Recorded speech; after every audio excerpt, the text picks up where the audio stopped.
So welcome everyone to a live inside look at Biblingo. We are really excited you're all here and really grateful that you are willing to give up some of your afternoon or day, depending on where you are, to spend some time with us. We're really excited about the program and to be able to show it to all of you. Really for the first time ever that anyone other than our team has seen it. So that's exciting. A few really quick points around logistics. When you entered this call, your video and audio should have automatically been off. You are more than welcome to turn on your video if you would like to, but are under no obligation to do so. Your audio, we ask that you would remain muted just during the call, just so we don't get any echo or anything like that. It'll improve the audio for everyone. But then, of course, when we open it up for question and answer, you can unmute to ask your question, or you'll be able to do that in the chat. But I'll talk more about that when we get to that point. We welcome families and children if they would like to join the call as well.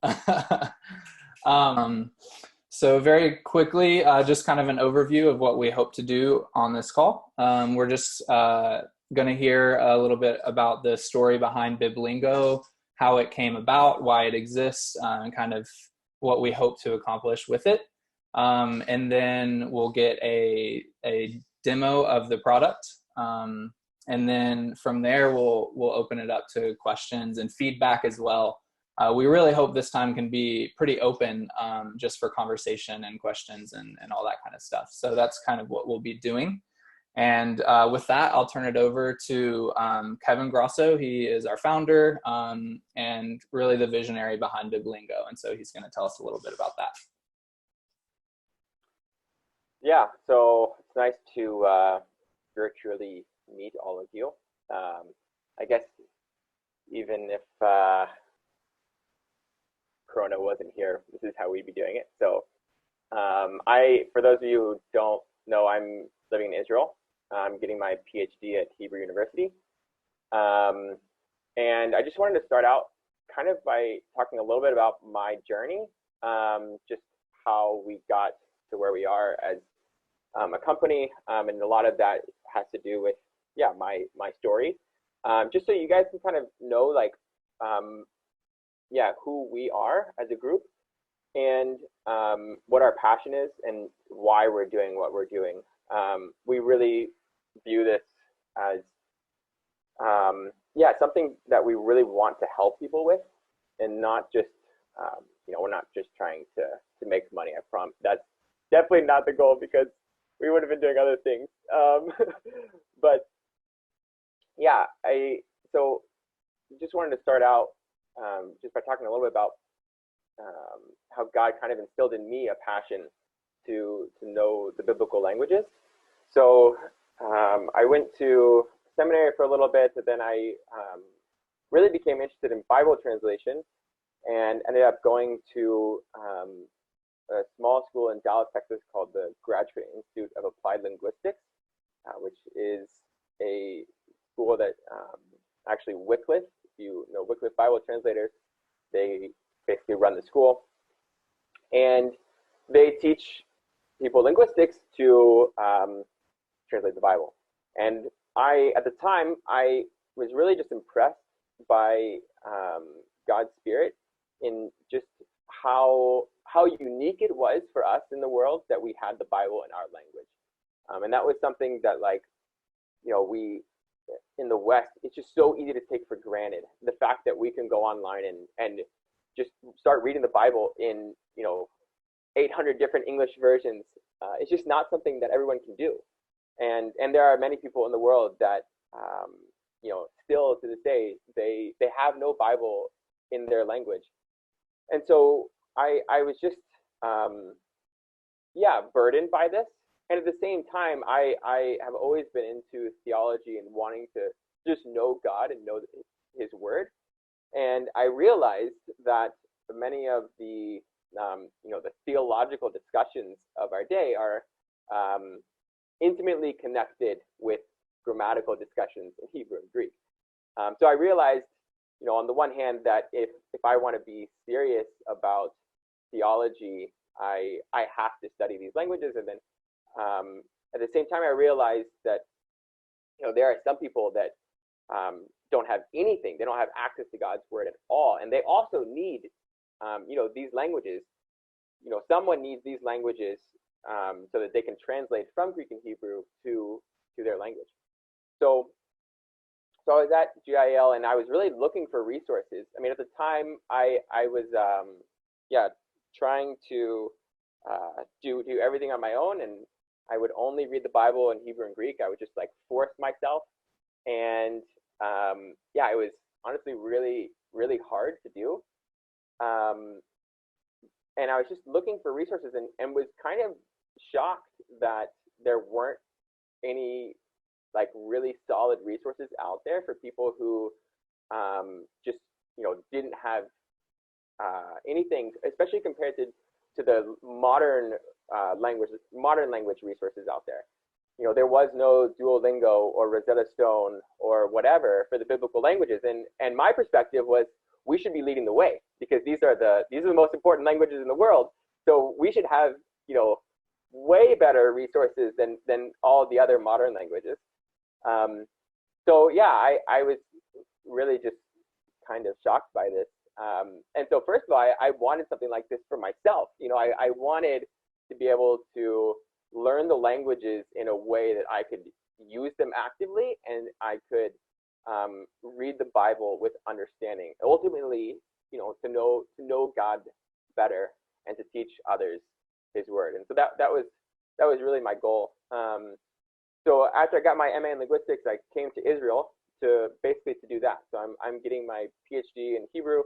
I've been studying linguistics at Hebrew University, and I have studied Greek and Hebrew at the Polish Institute. For those of you that are familiar with Christoph Rico and the Polish people there, and so when I got here, I started studying these languages actively. Started to really relearn Greek and Hebrew. And I mentioned earlier, and when I was in the States, I was only reading the Bible in Greek and Hebrew, but it's completely different when you come to Israel, and everyone reads the Bible in Hebrew all the time. It was definitely an eye opener for me, and I got the chance to study with like really great people, and to learn a lot from them. And then I met with a group of friends who I kind of shared this vision with that I had like nagging at me. So a guy named Daniel Okrin and Talia Bar David, and we met and talked and had this, started basically just getting together every 2 weeks, the three of us plus my wife Rachel, and we would just talk about how we can make this a reality. We were all interested in Bible translation, particularly bringing the biblical languages to places that needed translation so that they could translate better. And so we would meet every 2 weeks, and we would pray and discuss and just hash things out on what this would look like. And we really did this for about a year and a half, and started developing software, like very, very minimal stuff. And then really we kind of hit a turning point with, we got some funding, and around this time I also brought Nick on board, and we really started to gain a lot of traction with just kind of our vision and where we wanted this thing to go. Then we brought Josh on a few months later, and it kind of began to take shape.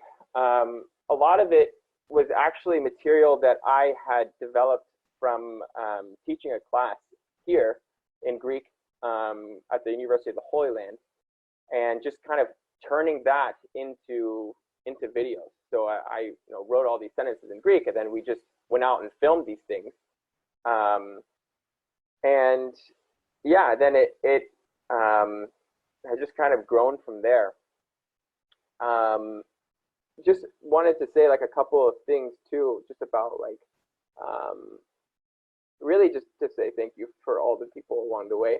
I feel like it's kind of it's just a misnomer that my face is on the website all by myself as the founder, or I think Nick is on there as the co-founder, but like it's just there have been so many people along the way that have just impacted this project in so many ways.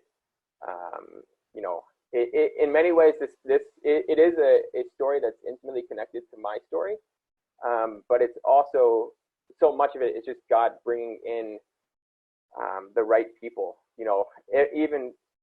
I've had so many friends here just put in, grueling days filming of just doing things that are not fun. Sometimes they were fun, but I really can't say thank you enough to all the people that have made this project a reality.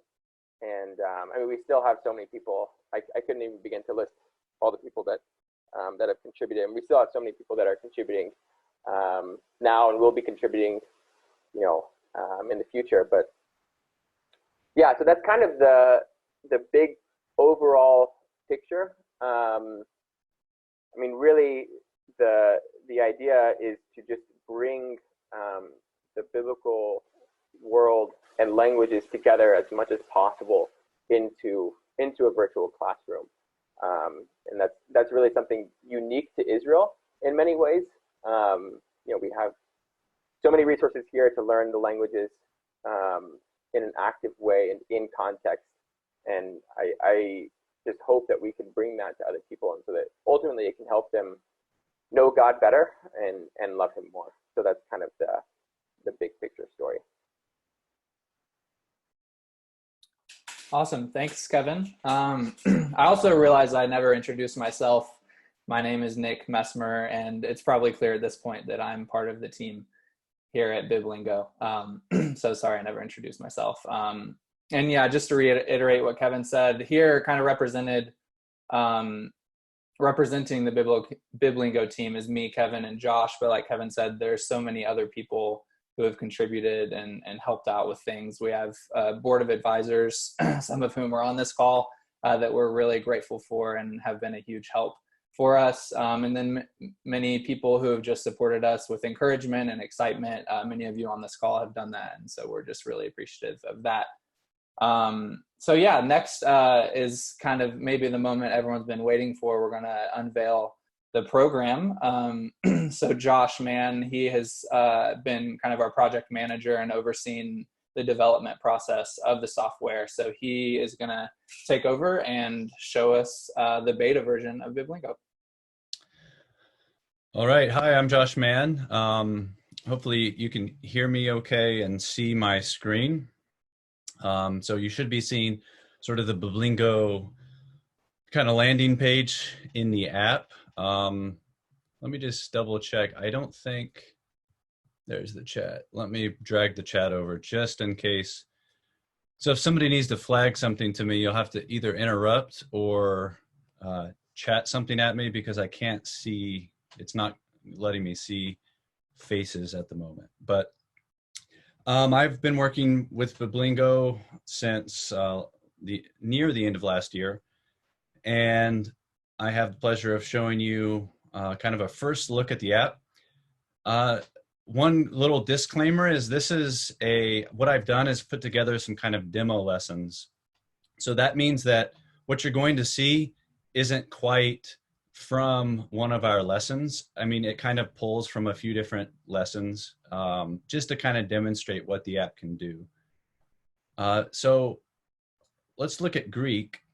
So you may be interested in learning only one language or both, and we have options to suit all of those cases. And in this example, we've only got one level and one lesson, but usually the full program will have 52 lessons. The beta version has about 26 per language. Welcome to the Greek language learning side in Biblingo. Let's start by talking about the purpose of these grammar explanation videos. So you can see every lesson is going to have an introduction video. I won't play the whole thing, where you're introduced to some of the things you'll be learning in that lesson. So we'll go ahead and start the lesson. And a lesson begins with vocabulary. A normal lesson will have 20 words. This example only has 4. And the first stage is association. So that is where you see the word in Greek or in the original languages. And then you can click the pronunciation. We have 4 pronunciations in Greek that you can choose from. I've got the high koine chosen, which is the pronunciation taught at the Police Institute. Ho anthropos. So hopefully you've heard the pronunciation there. Ho anthropos. So you associate the sound, ho anthropos, with the word and with the image. So here, we're depicting ho anthropos. It's a category for people, for humans. And we also have a clickable gloss button. So if you want to see the English, you can click the gloss and see the English gloss human being for ho anthropos. So the gloss will generally always be available for you, but we've made it so that you don't need English in order to learn the word. And so you can just, spend your entire time in the original language. So in that sense, it is immersive. And then you just move on to the next word. He adelphe. Hey adelphe. You see the image? To teknon. To teknon. Krasdei. Krasdei. And so our verbs will generally have gifs and to kind of, capture the motion. And so this is obviously to cry out. And there, if you want to use the gloss, you can see that. So that's the association stage. Again, there will usually be 20 vocabulary words. So you'll go through the association and then you'll go to what's called the passive stage. And this is when you see the image that you've already learned and you have to match it with the proper word. And so here, you'll recall, is to teknon. To teknon. When you select the correct answer, you'll hear the word again, and then you'll get to move on. So here, we've got ho anthropos, but let's just select a wrong answer to see what happens. So let's say I selected he adelphe. That's the incorrect answer, and what happens is that card, so to speak, is going to get shuffled to the back of the deck, and I'm going to have to see that again here at the end of my round of words. So in this case, because our lesson's so short, we're already reaching the back of the deck. He adelphe. Let's see if you can sort of play along. What would you choose? Krasdei. Ho anthropos. To teknon. Krasdei. He adelphe. Ho anthropos. Now in a normal vocabulary section, you'll go through all of the words twice in that stage, but the second time through, you'll actually see, the first time through, you'll see 4 choices. The second time through, you'll see 8 choices. So it gets progressively more difficult. The final stage is what we call active stage. And here is where you now produce the language. So we've got some instructions that we'll be sharing if you haven't used a Greek or Hebrew keyboard before. So here we've got hey. Oops, made a mistake. I'll show you what happens when you make a mistake in just a moment. So hey adelphe. He adelphe. And it accepts the correct answer and then repeats the word. So who remembers what this verb is? So this is, that's right. So krasde, and let's just type it without the accent and see what happens. Krasday. So notice I get a message that says nice work. So we are counting this as correct, and yet a reminder that I've missed something. And so you can see in red, sometimes we'll have a sentence. So whatever is incorrectly spelled will be put in red in the sentence. And here, yes, I need the acute accent over the alpha. So a nice little reminder. And then you can move on. So actually with this, I'll misspell this again because in this keyboard, it's messed up and the grav accent isn't working. So you can see I misspelled both words there with no accents, and I was warned about both of those. Ha. Josh, maybe you should show them some of the other non-accent spelling mistakes. Okay. So for example, let's say you miss the final sigma. I'm using a different keyboard. So sigma, if you don't know Greek, when it occurs at the end of the word, looks more like the English letter S. This form of the sigma would be when it's in the middle of a word, but let's say you missed that. Ho anthropos. And so, we've got a number of these spelling mistakes that we're anticipating beginning users to make. And so we flag those up. Also the omega and the omicron, if you mix those up, that's okay. But we've also, we've got it set up so that after a certain number of mistakes on the same word, it will start requiring you to actually spell it correctly. So we do build some incentive in for you to begin to learn actually the differences between those sounds and the accents.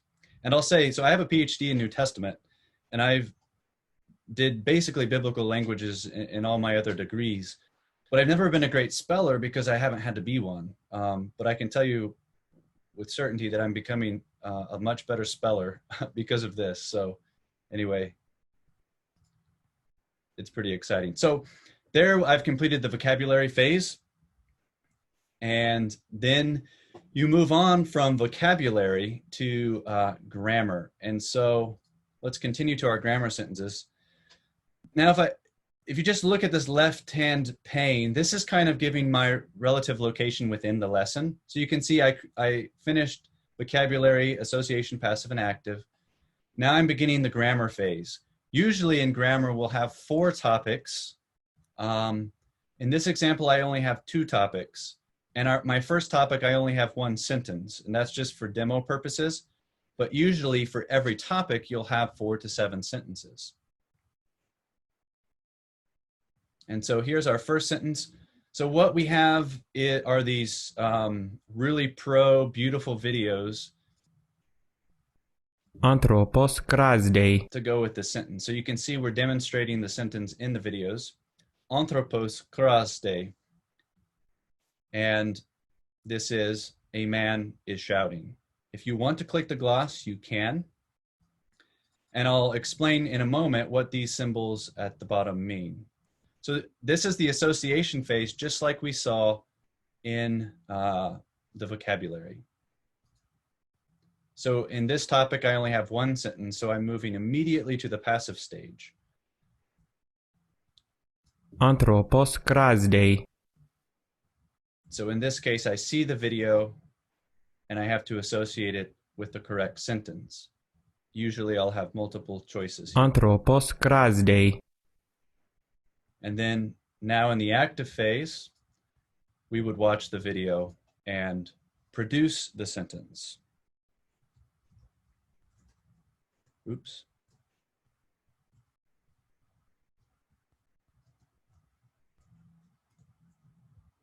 Anthropos krasdei. Okay, and so pretend we've completed all 4 to 7 sentences in the association, passive, and active. Then we would move on to our second topic. And here is where I want to talk just briefly about what these symbols are at the bottom. So do you notice what's different about this sentence than the one we just did? I wonder if anybody can spot the difference. Presence of the article. Was the other one anarthrous? Exactly. So you're both correct. This one has the article. The other one did not have the article. So we can, if we look at the English gloss, the man is shouting. This one is not just a man, anthropos kraste, but ho anthropos kraste. And so one of the things we're doing in order to represent that we want an articular subject to this sentence, that is, it's the man, not a man, is we've got this little thumbprint symbol, and that is our definite article symbol. The second symbol you see is actually represents the noun or that goes with it, which is the subject of this sentence. So it's the man, or ho anthropos, and then a representation for our verb is the third one. And I won't explain how the verbs work or how these symbols work, but one thing I might just mention is that these will be taught as you go along, so I think the grammar symbols will be pretty useful. So just at a glance, I can look and see, oh, thumbprint, definite article. And of course, in the association, we see that with the sentence. So it's O anthropos kraste. it's fairly clear. So we'll come back around to that. So here's a new sentence. Adelphe kraste. Adelphe kraste. And notice Adelphe does not have the article, and you don't find the thumbprint with the noun, with the subject at the bottom. He adelphe kraste. Hey Adelphe kraste. So here we've got the sister is shouting, and notice we've got the definite article. Now this fourth sentence, this is just a random sentence I pulled from actually lesson 12, I think it is, and stuck in just so we could demonstrate what a really complex sentence might look like. So let me start the video.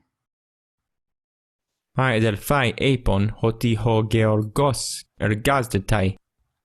So in the first video, we've got Hi Adelphi talking, so the sisters talking, and in the background a farmer is working, and then we've kind of got a second image, which in our app will either be a second image or a second video. So here's how this one is working.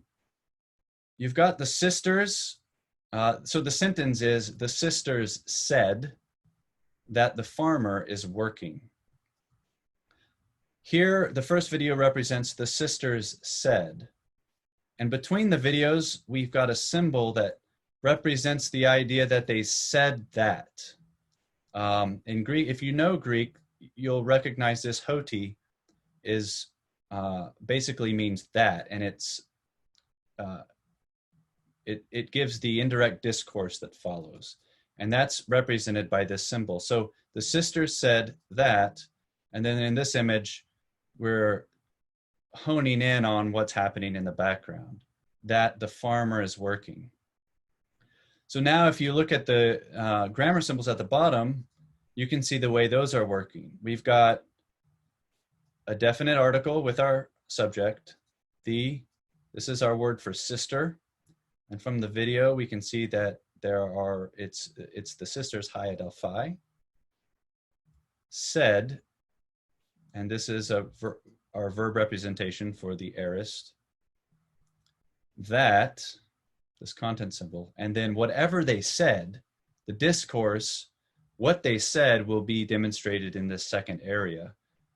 And they said that, not just a farmer, but the farmer. So notice the definite article symbol, the farmer is working.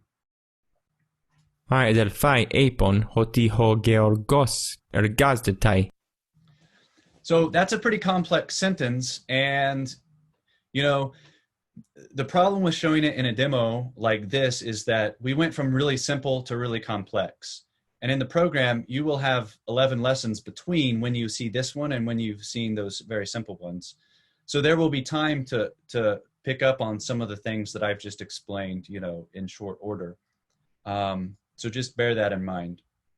But I think this is awesome and really cool. The final thing I might mention before I move on and show you what the Hebrew looks like is that one can always click on the English gloss if they want to see the English sentence or the rough equivalent of the English. Yeah, I'm just kind of looking at the chat. So let's come back to some of those questions maybe at the end. I think Nick is noting some of those. Yeah, So I'm taking note of all of the questions. awesome. Okay, so real quick then. So remember, we're still in topic 2 in the grammar sentences. So then you would move actually from the association to the passive, which is where you see the video and you need to associate it with the correct answer. So you probably know this represents ho anthropos krasde. Ο άνθρωπος κράζεται. And is this adelphe krasde or he adelphe krasde? So you can see we've got 2 very similar examples. Αδελφέ κράζεται. And now one with the definite article. Αδελφέ κράζεται. Αδελφάι είπαν ότι ο Γεωργός εργάζεται. So I've sped up just a little bit. I'm not playing the videos, but normally you would play the videos and then select the correct answer.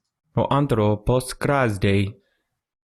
So in the second part of the passive, now I'm seeing more answers. You would usually see 6 or 7 of these in the grammar sentences. So here is adalphe krasde. Αδελφέ κράζεται. Now we've got one with the definite article. Hey adalphe krasde. Αδελφέ κράζεται. So you can imagine as you're going through this, you're learning, okay, when and how do I use the definite article when it's a subject of a sentence.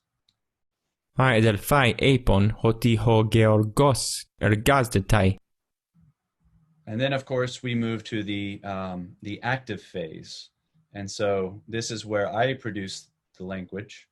So watching the video, looking at the symbols, and this is where the symbols actually become the most important. Let's see, I need to get my Greek keyboard. So we've got ha, anthropos,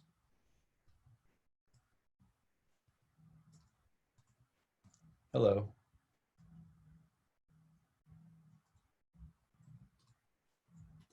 Ο άνθρωπος κράζεται. Oh, I'm floored and excited too, Christine. I'm glad you're getting excited. I think it's exciting. So I'll stop the Greek part there because I just, it's getting a little bit long now, I think, and I'll show you really quick in Hebrew. So in Hebrew, unfortunately, for the demo, I'm not going to show you the vocab because we've already basically seen what that's like. Oh, and quick disclaimer about, I am using a different Greek keyboard than I usually use, which where the omega and the final sigma are switched. Typing sentences in Greek is difficult maybe for the first 15 minutes, but you get really fast at it pretty quickly. That's been my experience. So let me now show you the Hebrew side, and we're going to skip directly to a complex grammar sentence. So this sentence should be a man sits or a man is sitting, which would be represented just by this video. But just for demonstration purposes, I've made it very complex. So this, what you're seeing for the videos and the grammar symbols, doesn't go with the sentence. אדם יושב. Although the pronunciation does go with the sentence. But what I want to show you here is that in Hebrew, the videos move right to left and the grammar symbols move right to left, just like the language, which is, of course, right to left. You still have the gloss. You have everything you have in the Greek. Everything is just right to left. So you'd have, you know, if this sentence were the man who is sitting says the boy is shouting, then, you know, the videos would look something like this with that grammar symbol. Okay, so pretty exciting stuff. Nick or Kevin, that's all I have planned. I don't know. Do you want me to show anything else?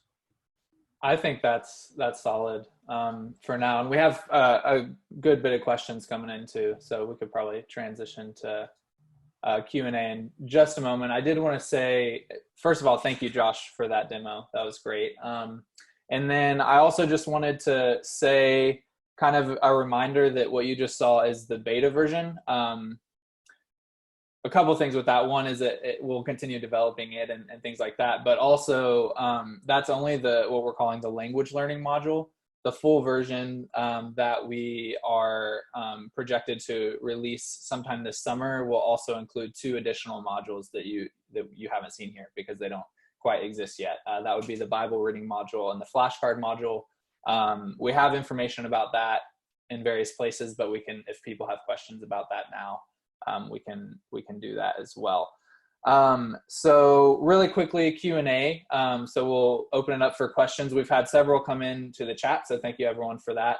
So I'm going to try and work through them kind of in the order that they've come, and I'll turn it to Kevin and Josh at various points depending on the question. But for myself, Kevin and Josh will try to answer each question as concisely as we can because there are quite a few. And then probably the best way to ask your questions is going to be in the chat. I was going to open it up for people to ask in audio, but I think that since we have so many coming in the chat, people will kind of cut you in line if you wait your turn to speak. So if you have any questions, ask in the chat. Maybe if we get through all those, we'll open it up for those questions. So yeah, so I'll start from the top. First question we got was, is the algorithm that is used, I think for like when it was kind of shifted to the back and things like that, for the deck similar to Anki or other SRS systems? And I'll let Kevin answer that. Yeah, so the short answer is yes. It's similar, but it is not the same. One of the things that Anki does is it allows you to basically say like, oh, I know this word well, or this is hard for me. We don't allow the user to do that. We basically just base it all off of your answer. So in that sense, it's a little bit different from Anki, but we do have a spaced repetition system, you know, where you'll just see words at progressively increasing intervals. Awesome, thanks. Is this software good? Josh, I think you kind of answered this one in the chat earlier, but I think it would be good. Is this software good for me to use if I'm not in seminary, but I'm learning Greek on my own? I think I can answer that really quickly. Absolutely. In a lot of ways, the program has been designed specifically for self-study. While we do think it absolutely could be a great resource to supplement a seminary or other kind of degree program, and even like within the classroom, we absolutely think it's perfect for self-study. Can you be quizzed on your audio as well if your device has a microphone? I think I'll also take that one for the sake of being quick. At the moment, no. We do absolutely hope and plan to incorporate like voice recognition really as soon as we can. It's not something that we have really kind of broken down in terms of our product roadmap, but we would absolutely like to incorporate voice recognition. That being said, we very much encourage users to speak while they're using the program as much as possible, whether it be when you read it in the association stage, or when you select it in the passive stage, or when you're typing it in the active stage. We definitely encourage users to speak for practice, and then you can always check yourself since the audio is built in. Next question, how far does this take us in Greek? In terms of, specifically in terms of like how many words you're learning with reference to their, how many times they're used like in the New Testament. So I'll let Kevin take that question. So in all 52 lessons, you will get down to just under 20 word frequencies. But you'll also already will have learned words under that as well. Because some of the most infrequent words are some of the most concrete words and are the easiest to teach with pictures. So basically you'll know all the grammar and, you know, just over 1,000 words. I mean, you should be able to open up your Greek New Testament and be okay.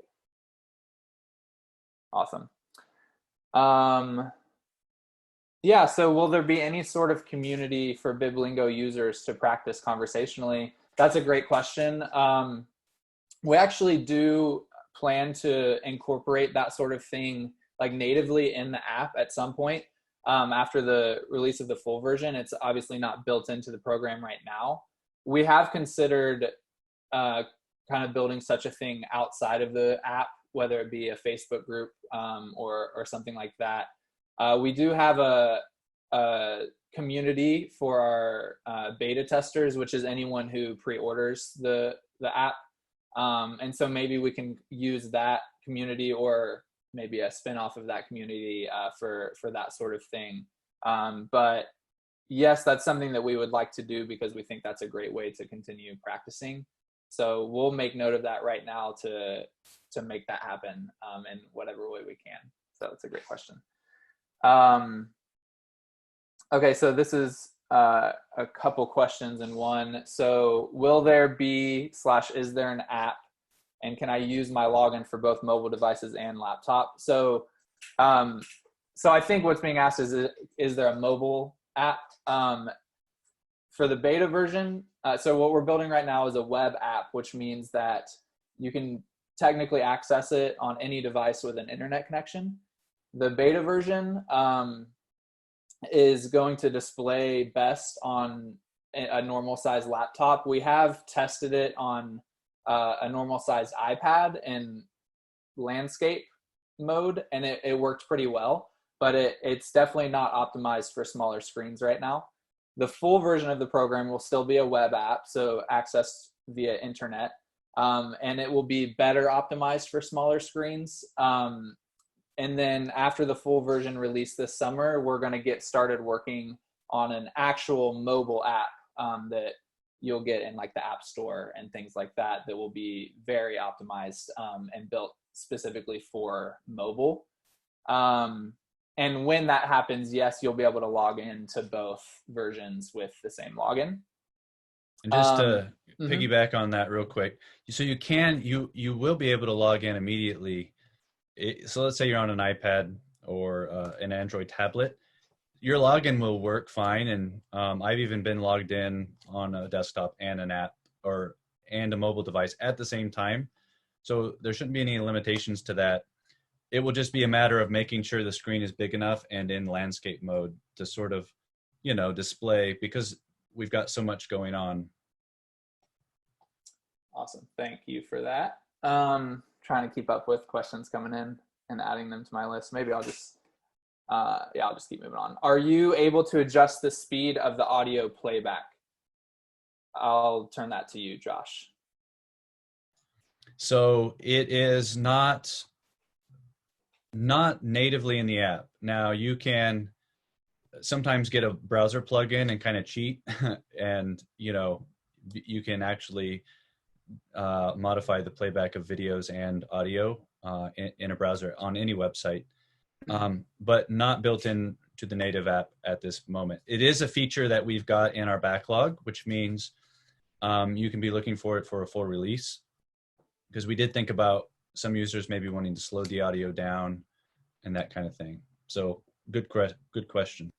Yeah, and just before moving on to the next one, I just want to emphasize that asking these questions as well as like giving that sort of feedback is going to help us prioritize what makes it into the full release, and then what makes it into like the initial updates and things like that. So definitely let us know what you would like to see. Is there a separate section on the site for card review from all lessons? Kevin, do you want to answer that one? There is. It depends on kind of what you're asking with that. You can go back and go to any lesson to practice those words. And there is also a deck that will allow you to practice the words that you need help with. So basically, like, it'll be kind of like Anki in the sense that Anki tells you, you need to practice these words today because you saw them X number of days ago, and this is how well you know them. So it'll be similar in that sense. It'll just be a deck of words that the computer tells you, like, you need to look at these words today. Awesome. I actually skipped one on accident. It was with a group about how do you type from right to left for Hebrew. And that's just built into the text box that you're typing in the Hebrew section. That's correct, Josh? Yes, okay. That's right. And actually, I should have showed that if you start typing and you've got an English keyboard selected on your system, Windows or Mac, you'll actually get a little message that says, something like, wait, use your original language keyboard. And we're going to have a video for those who've maybe never used a original language keyboard before. Most of your machines will already have those options, but we've got a couple that we recommend as well. Perfect. That was the next question. Do you need a different keyboard? So yes, and we recommend, in the app and then some other resources, we recommend keyboards. And then it's very easy. And in fact, Josh was doing it throughout his demo to like toggle between keyboards as well. And just to clarify, a keyboard in that sense isn't the physical keyboard. Oh, but is like the keyboard map in the computer, which is also called a keyboard. Yeah. Will there be preliminary lessons to teach the alphabet? That's a great question. Yes. In fact, we will be in the very near future creating video lessons teaching the alphabet, and specifically teaching how to pronounce the alphabet and the various pronunciations. Those are not complete yet. And so for anyone who is getting access to the beta version tomorrow or in the next few days before we get those videos complete, we will be making recommendations on where to learn the alphabet, but like free resources to learn the alphabet. But we will be creating more in-depth lessons for the various pronunciations on that. Next question. I hope I'm not going to make a fool of myself, and it's definitely not for me. It's going to go to Kevin. Is Sephardic pronunciation available? Did I say that correctly? Yeah. Sweet. So our Hebrew pronunciations are basically just like modern Hebrew, like what you'll hear on the streets, and then what as close to Masoretic as we could get. So we haven't done any of the like traditional, or not traditional, but like the like religious specific pronunciations like Ashkenazi, Sephardic. So we've just done modern Hebrew and basically like a Masoretic reconstruction. Awesome. Someone asked if they can share a screenshot of the beta on Facebook. Absolutely, and would encourage you to do so. How do you do vowel pointings? I think that probably means when you're typing in Hebrew. And correct me if I'm wrong, but that would just be built into the Hebrew keyboard, just like the accents for Greek are. It's just on the keyboard. So it is just on the keyboard. We've designed the keyboard, and we recommend keyboards that make it a lot easier to type accents, because the modern Hebrew one is not really built for it. And then we also, with the vowel pointing, like we have tried very hard to predict all of your mistakes. So you don't need to worry that much about getting all of them right all the time. Yeah. Someone asked, I think this one was from Chad, asked if I bought the lifetime access way back in the beginning, will I get login access to the beta? And he means way back like September of 2019. So shout out to all our very early supporters. Yes, absolutely. You'll get access. You should have received some emails here and there just with updates emphasizing that. But if you have pre-ordered at any point up to now, or really after now as well, anytime you pre-order, you will get access to the beta version. So those who have pre-ordered, that will be launching tomorrow. And so you will get access to the beta version tomorrow. So your login will work tomorrow. Yeah, it'll work. We'll tomorrow. get to, walk around in the app, which is exciting. What pronunciations are there for both languages? So for Greek, we have Erasmian, Modern, Koine, which I believe is often referred to as reconstructed Koine, which is used, for example, by Randall Booth at the Biblical Language Center. And then High Koine or Early High Koine, which someone mentioned is used, for example, by Christoph Rico at Polis Institute. And then for Hebrew, it's been mentioned, but Modern and then like a reconstructed Biblical / Masoretic. And maybe we'll save this for a blog post or something like that down the road, or a video, but the follow-up to that was which is most accurate to biblical pronunciations. So let's just save that one to keep rolling. So I've run out of the list I was compiling, but more have come in. Let's see. Are you thinking to allow a group license, like for a church Bible study group? Absolutely. We're still formalizing all the various pricing structure. We really will formalize it very soon, but we're really hoping to have as many like kind of discount options as makes sense. So whether it be a church Bible study group or a school or a Bible translation organization, we're also planning on having like a family discount or a family license to where spouses or children can all benefit from it. So yes, we do plan on having those sorts of things. We also plan on having discounts for pastors and ministers, a discount for missionaries or translators, student discount, all those sorts of things. But they've just yet to be formalized. On those individual discounts, they will almost certainly not be a better discount than we're currently offering in the pre-order phase. So I wouldn't count on waiting it out for those discounts at the expense of the discounts we're currently offering. So that is that question. Any recommendations for beginners who need to learn the basics of letter recognition, reading, writing, and spelling? I don't know, Kevin, do you want to answer that one? Yeah, I mean, like Nick said earlier, like we will have, eventually we'll have different things to teach the alphabet and pronunciation for each pronunciation, but we don't have that yet. What I would recommend doing is just going to Duolingo if you're learning Greek, just to or Hebrew, just to get used to the alphabet.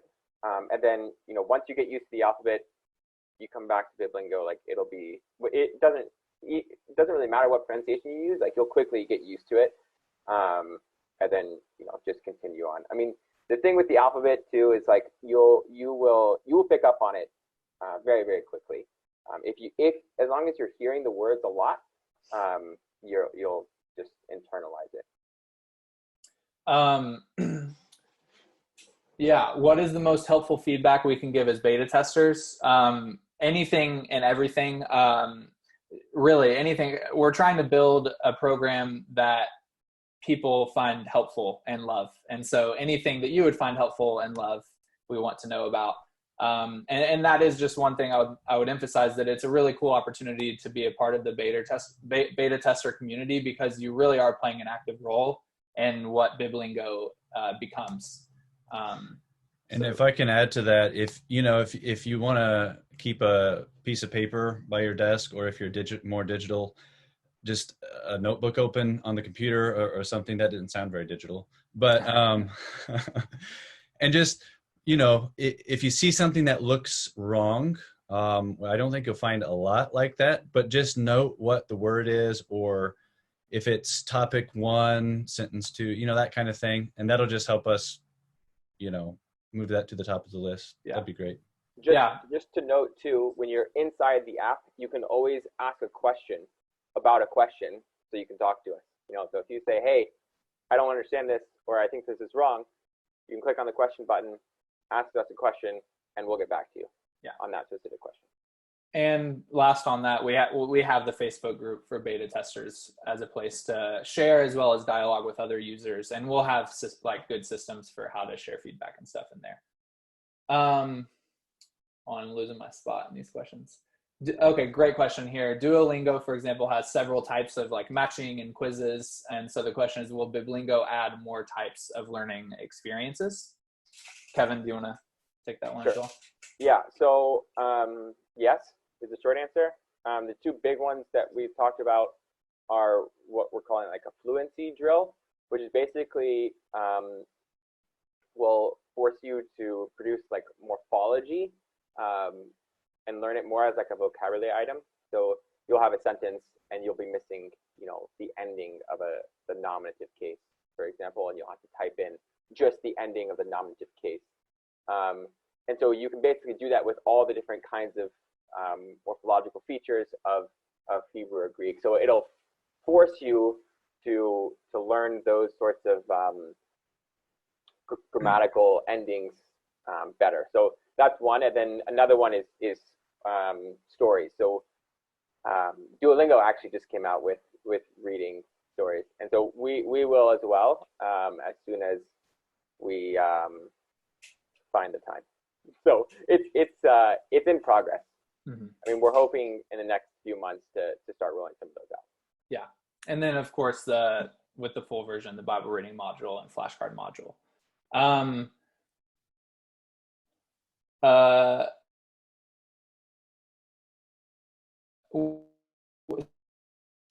So when you're along with congregations, or the various congregations be counted as multiple words. So I think, so on the one hand, you'll learn those at different points in the lessons and curriculum. You'll learn different conjugations. But I think what's being asked in terms of when Kevin said how many words you're learning, for example, sit would just count as one of those words, even though you're learning different conjugations at different points. Will there be guidance for what type of pronunciation to do, since there are several ways per language? So we have the various options built into the app, so you can choose your preferred. If you don't have a preferred or don't know what your preferred ought to be, like I mentioned earlier, we're going to be creating some more resources just to learn about what distinguishes the various pronunciations, maybe pros and cons of each and things like that. So we will be rolling out some kind of educational materials soon on that. If you purchase, hold on, just to note on that question, I want to know what I need to take to read the Greek New Testament. Any of them, right?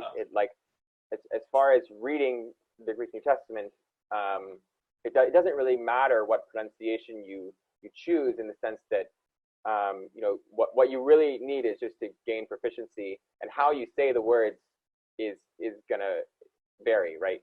But you need to just understand the words. So I would just say pick your favorite. I mean, you should do the research, and we'll help guide you in that. But yeah, any will work.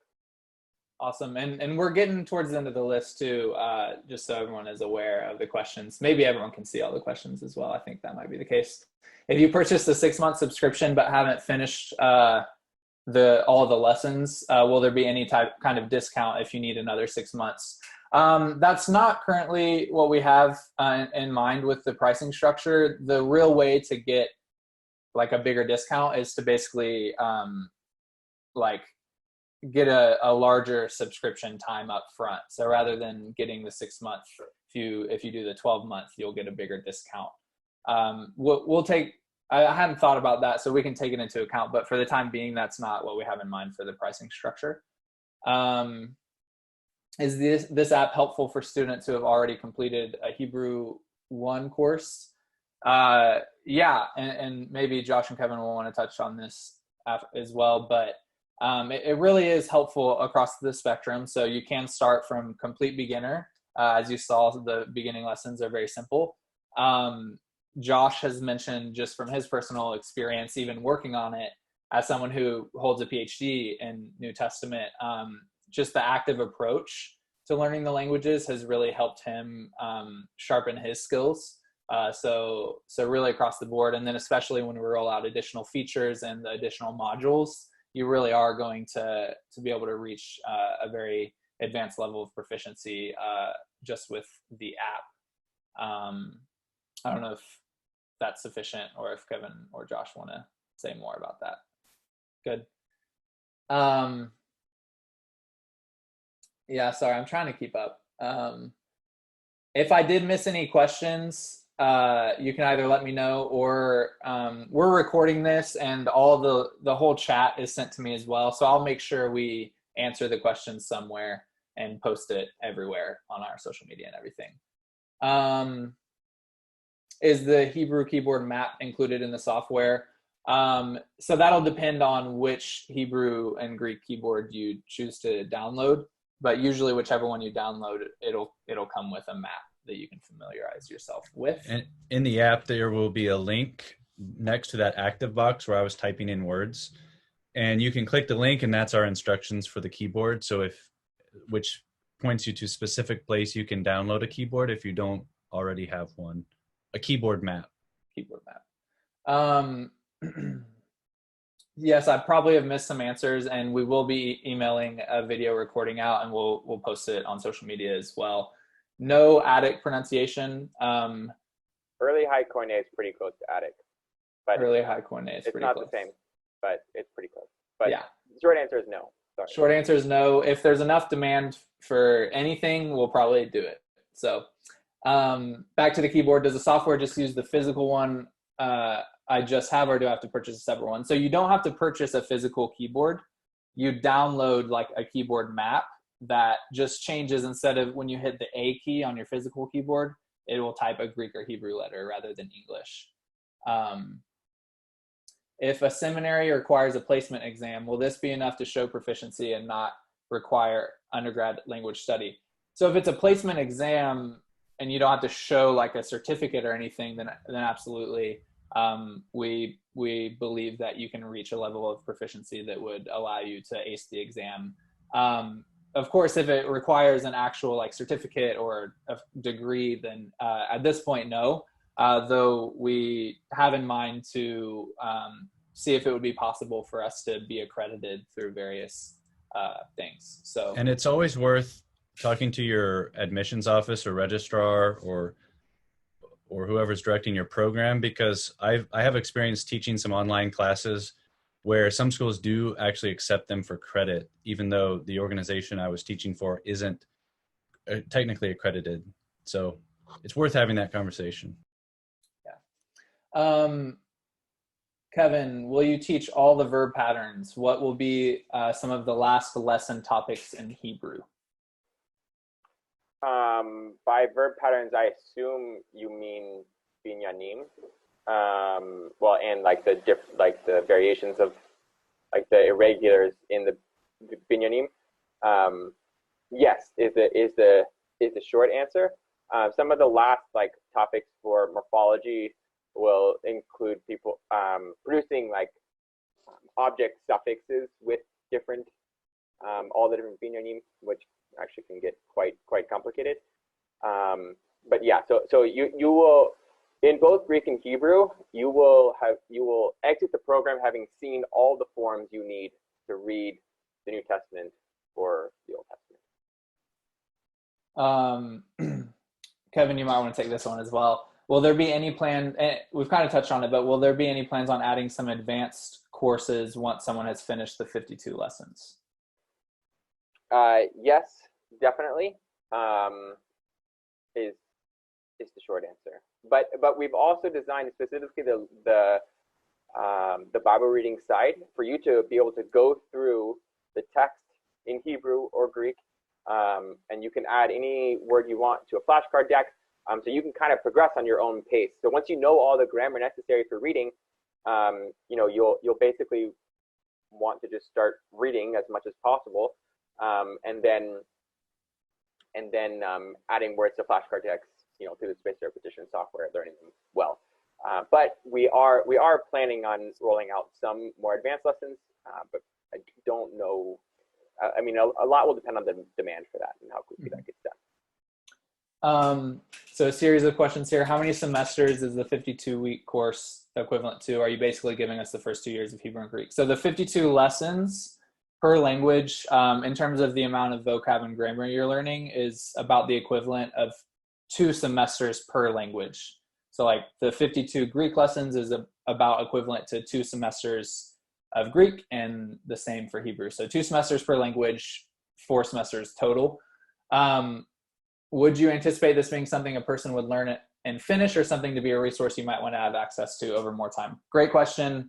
The latter of the two. Even when you make it through all the lessons, the one of the keys to language learning is practice. And so there's so much practice built in, even reviewing lessons you've already done. There will be in the full version over 2,500 practice sentences per language that you can practice through those association passive active stages. So you can continue to practice even after you've completed the lessons. And then on top of that will be those other modules that will be in the full version, like the Bible reading and flashcard module, as well as the other kind of exercises that we'll be rolling out that have been mentioned here. So we absolutely think it's a resource that you can continually use over time, even after you complete the lessons. Will there be Just to add something really quick, we are also planning on adding other texts, so Greek and Hebrew texts that you can start reading outside of the Bible. So in that sense, you'll basically be given more and more practice with obviously more and more text with words that are again tagged to our system, so that you can practice each vocabulary word in the spaced repetition software. Yeah. The short version to a lot of these questions is we have massive hopes and dreams for Biblingo, and really no plan to stop building it. And so as long as there's support and demand, the answer to all these is yes. Will there be sections where we're reading Bible selections and tested on our proficiency? If so, could you give a rundown of what they're like? So maybe Kevin also wants to give a brief answer to this one. So when we roll out the reading parts, there will be proficiency questions. And as you get better, more and more of the biblical text will just be incorporated into the reading sections, because you will be good enough to actually read it. This is a quick, easy one. Would you consider adding other languages such as Aramaic, Syriac, Latin?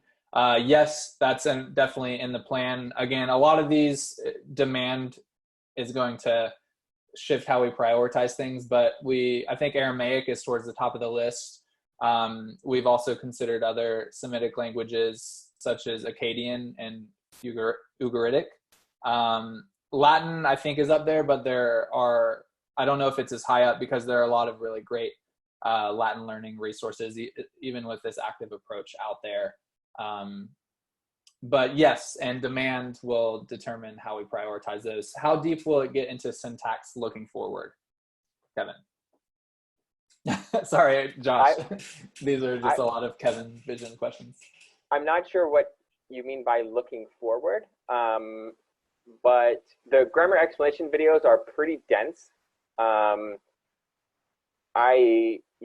They're pretty dense, and the hope is that you can watch them and go back to them, but you will know a decent amount of syntax.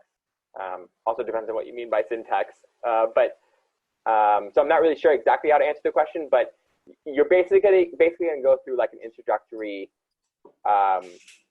grammar book that'll be basically the equivalent at the end. Will there be discounts if you finish 52 weeks of one language and want to take another language? Again, currently our pricing structure is not built around like kind of getting a discount for renewing, but it's built around getting a discount for getting more upfront. We're still formalizing and building out our pricing structure, and we want to do what makes the most sense for everyone, but that's not currently how we're approaching the pricing structure. Seminary Greek is all about memorizing the paradigms and charts. How does Biblingo teach these or not? Josh, would you like to answer that one? Sure. It's more, we emphasize internalization of the language. And so this even goes back to the question about how deep do you go into syntax. One of the neat things is you'll start to learn second year and even advanced Greek syntactical information internally. So you may not even be able to articulate what you know, and you may know something that actually second year Greek people don't know quite early on. So you're going to understand that akuo takes certain kinds of direct objects and other kinds of arguments even before you can articulate all the differences. So in that sense, it without having to teach you, a paradigm. But then, as Kevin mentioned, we might plan for some morphology practice where you're given a little bit more of an opportunity to compare and contrast endings and things like that. I don't know if you want to add anything to that, Kevin? No, but I guess yes. Just to say very briefly, in the grammar explanation videos, we will explicitly tell you about the grammar. There are some people that say, the active approach, you should not look at the grammar at all. You should not have explicit grammar instruction in the language. We just want to give you as many resources as you possibly can. And if you don't want to watch the grammar videos, you don't have to. But if you do want to, you can. And so that's where the paradigms will be. Have you considered uploading a digital text of the Bible with digital glossing / dictionary entries for when we desire to do Bible reading? Yes, that's what the Bible reading module essentially is. Just for really quick, if you want kind of big picture overview of what the full version of Biblingo is going to be, we have an explainer animation video. You should be able to, it's on all our social media, but I think you could search YouTube for Learn the Biblical Languages with Biblingo. And that will just give you the big picture in a fun, engaging way. But yes, the Bible reading module is essentially a full text of the Hebrew Bible and Greek New Testament. Every word is clickable. When you click it, it opens an entry that includes things like English gloss, a definition that's actually in the original language. So if you're looking at Greek New Testament, it'll have a definition in Koine Greek. And things like semantic domains, various senses of the word.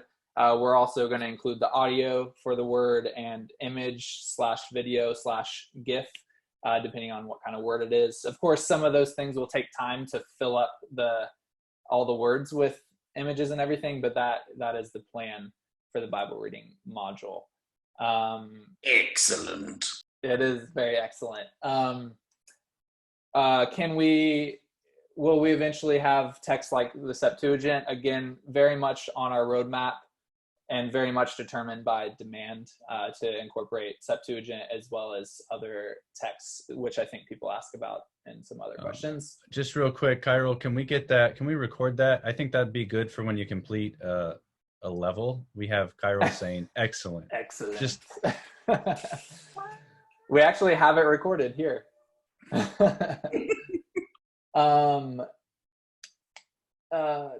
Examples of what are some examples of these extra biblical texts that we would include? So basically anything in Koine Greek or anything in Hebrew, right? The idea is that you need as much text as you possibly, we don't have a lot of text. That's the issue, right? So we want to include as much data as possible so you can get as much practice as possible. So that's where we're headed, right? Yeah. And so that kind of covers a lot of these questions from Apostolic Fathers to Apocrypha to Didache. Demand will determine all of that. With some element of what we think would actually be most useful in terms of what we're trying to accomplish with Biblingo. We absolutely do want to build this into the software. and particularly in the way we're doing these reading sections, if you're familiar with Lingo, that's kind of how we're going to do it. We're basically tracking every single word that you know, and so we'll be able to tell you, how hard will the didache be for you, because we know all the words you know, and we know all the words in the text, so we can tell you, okay, you know about 90% of the words, this text is appropriate for you or not. Right. So that's kind of how we envision that working. Right. Yeah, demand will be measured in various different ways, but it is helpful to tell us that you demand it. Are you planning to have a chat where students can practice with each other via text and video to talk to each other? So we touched on this a little bit. Are we planning to? Absolutely. Eventually, we'd like to build it into the program, like native to the app. In the meantime, we're thinking through how to best facilitate such a thing while it's not built into the app. All right.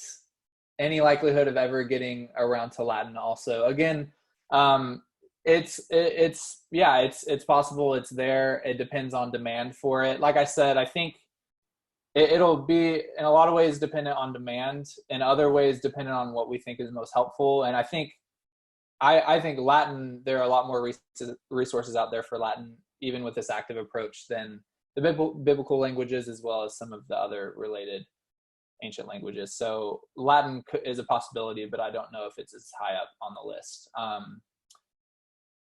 So yes. Yeah, I love the engagement in the chat, that everyone is becoming friends. That's wonderful. I think I made it through all the actual questions.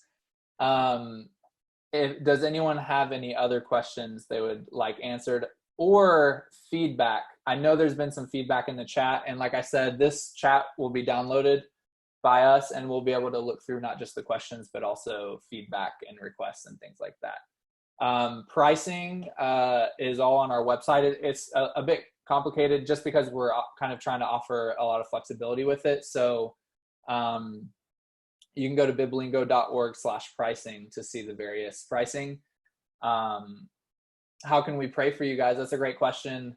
Right now, the gearing up for the launch tomorrow of the beta version, I think, has been quite exhausting for our whole team. And so just praying for some rest starting after that launch would be great. But also just to continually stay focused on the bigger vision of what we're trying to accomplish with the program while we kind of get busy in the weeds of things. I think Josh and Kevin would agree. So I'm trying to keep up with them. What date do you expect to launch the version of Hebrew? Will it include all these various extras that are being asked about? So I'll try to really brief breakdown of launching. So we're launching the beta version tomorrow. You get access to that when you pre-order the program. So you're pre-ordering the full version, and you'll get access to the full version when it's released. And in fact, your subscription won't start ticking until you get the full version. So if you pre-order a 6-month subscription, that 6 months won't start counting down until you get the full version. But you will get early access to the beta version, which launches tomorrow. Beta version will include just the language learning module, which was demoed today. It'll include the first 26 lessons of each language, both Greek and Hebrew, which is half of the curriculum of the language learning module. The full version will include the remaining lessons of the language learning module for both languages, as well as a Bible reading module that we've talked about some, and a flashcard module that we've talked about some. Besides that, all these other extras that we've talked about, some of them we're going to be working on more in the near future, especially some of the exercises we've mentioned. And then some of them, probably the ones that are more related to adding additional texts and languages, are probably a little more distant than the features that are more about just adding more exercises specifically for Greek and Hebrew.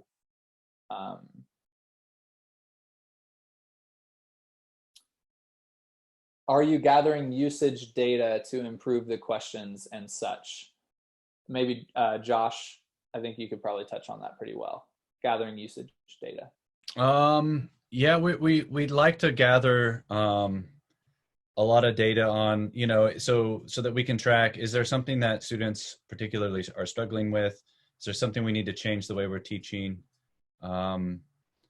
basically we're setting it up so that when you get correct or incorrect answers, those are tracked. You'll be able to see that. There will be a little bit of gamification built in, even some game-like exercises, avatars, and so you'll have points, but it's built to be pretty positive, sort of point tracking. Some of that will be helpful to us though, because if we see that people are struggling with a particular sentence, we'll know maybe we need to rethink the video we're using with that, things like that. So that's a short answer. Yeah. And just to reiterate, I think we're happy to stay on here for a little bit longer and answer questions. But if you can't stay, this video, we're recording this, it will be posted on all our social media pages, as well as we'll send it to our email list. So like and follow us on social media, and you can join our email list. You can just go to our website and click a button that says join early bird list, and you can join our email list there. Will there be any explanation for why a word or phrase is translated a certain way? Perhaps in the gloss is what's being referenced there. That's not the case currently. There's no explanation for why we're glossing it that way. You can ask us. Yeah, you could ask us personally, and we're happy to answer. Or again, maybe if that becomes more of an issue, we can incorporate that. Is it possible to upgrade from a yearly subscription to lifetime? So a couple of things with that. If you have currently pre-ordered Biblingo, you can upgrade. You just need to email me at nick@biblingo.org or contact us through the website, and we can upgrade you to any level, or you can add a language if you only pre-ordered one. And as long as it's before so tomorrow, when we launch the beta version, tomorrow at noon, our prices are increasing since we're rolling out the beta version. And then in addition to that, we're limiting the number of lifetime subscriptions that we're offering to the first 100. And so as long as you upgrade before those two deadlines, then we will honor that upgrade, and we'll honor it. So if you want to upgrade to a higher subscription, we'll honor the pre-order special pricing as long as it's before that deadline. So yeah, I think that answers that all the way. Yes, it'll be recorded. I think I already said that one. Let's see. How long is each lesson, and at what points can you pause mid-lesson? I'm sorry. I think this was asked before, and I must have skipped it. I apologize for that. You can pause at any point, in the sense that, like, if you're in the middle of a lesson and you run out of time, you can just leave it. You can exit out, and it'll save your progress. So you can pause at any point. In terms of how long each lesson is, we kind of broke down the steps. So you've got vocab. 20 vocab words, and you go through the association, passive, and active stage for each of those. And then you've got grammar, and you go through the same stages, 4 grammar points with 4 to 7 sentences per grammar point. So that's the breakdown. In terms of how long that would take, it'll vary obviously person to person. And we also don't have actual hard data on that, since we're just rolling out the beta version. But we do plan to try to, since we are gathering usage data, we'll be able to have kind of an average of how long it's taking people to get through. I thought about that very question, because I've gone through some of the lessons in the app, and I thought even for the simple lesson, like lesson 1 in Greek, I think, it'd be hard to do it quicker than 30 minutes if you watch the intro video and really internalize things. But I think maybe closer, even, 30 minutes to an hour for a lesson, I think would be I don't want to say average, because we don't know, but right. It's pretty substantial amount of material, but not so much that, you want to quit before you finish the lesson. Yeah. I don't think the chat will be visible on social media when we put in the recording. I also don't think people's video will be visible in the recording. If it is, and that's an issue for you, let me know. But I don't think the video or the chat is visible in the recording. I love how much fun we're having, which is great. Yes, we appreciate prayer and encouragement. Yeah, how will we learn how to join the beta tester group? If you pre-order the program, you will get confirmation and welcome emails, and there's information in that email for how to join the beta tester group. So you should be able to access it that way. If for some reason you didn't get that or lost track of it, you can reach out to me and I can send you an invite. But it is private, so you have to get confirmed to enter it.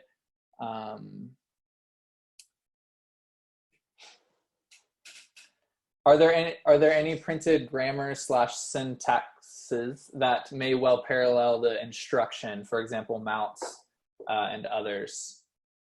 So we will have basically recommended reading with various grammars for each lesson, ranging from like beginner to advanced. So that is coming, but it's not here yet. So give us probably a month or two on that.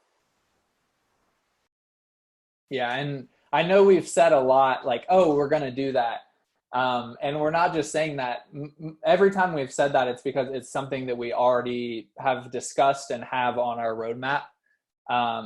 And we're just prioritizing and reprioritizing as we go. So that's why it's hard to nail down exactly when it's going to happen. But those core features we've discussed between the beta version and the full version, those core features are not just set in stone in terms of priority, but also more or less when they're gonna roll out as well. Yes, account info for people who have pre-ordered can update that. Anything like that regarding if you've pre-ordered and need to change or want to change anything, you can email me directly, nick@biblingo.org, which I think Josh put in the chat for me. Thank you. Or via our website. We have a live chat feature on there that I try to pay very close attention to. So I try to respond to that live as much as I can. If not, it notifies me that I missed a live chat and I can reach back out to you. And there's a dedicated contact us page. So just reach out for anything like that. Will you include dictionaries too, such as Liddell, etc., for example? Currently, we don't have plans to incorporate dictionaries outside of what we have, but basically what we're making is a dictionary, right? So like we're tagging the whole biblical text with all the senses and tagging all the senses with glosses and pictures. So that will be like the basically Biblingo dictionary. Right now, like I said, we don't have any plans for add-ons, but we've talked about all kinds of add-ons. And again, like Nick said, it just depends on what people want. Do you think a person would be likely to finish one language in less than a year? And are there any written exercises that will come with this? Josh, do you want to tackle that one? I know you talked a little bit about time spent, but you want to unpack it a little more? Yeah, I think somebody could finish 52 lessons in one language in less than a year. I think somebody could probably do it in 3 months if they really, spend a lot of time in the app. If it's something you spend an hour, 5 hours a week, an hour a day, then potentially, in 10 or 12 weeks, you might be able to get through all of the material. But my suspicion is that a lot of people are going to be using flashcard modules, and when the full version's out, probably doing a mix of like while they're learning, they might be looking into biblical texts. So it's really going to depend on the user. But I think potentially, even though this is maybe 2 years worth of a language, you'll actually be able to learn it much quicker than that, because of the way that you're learning it, because it's visual, because it's active. Awesome. And then I think that the questions are slowing down. We have one more.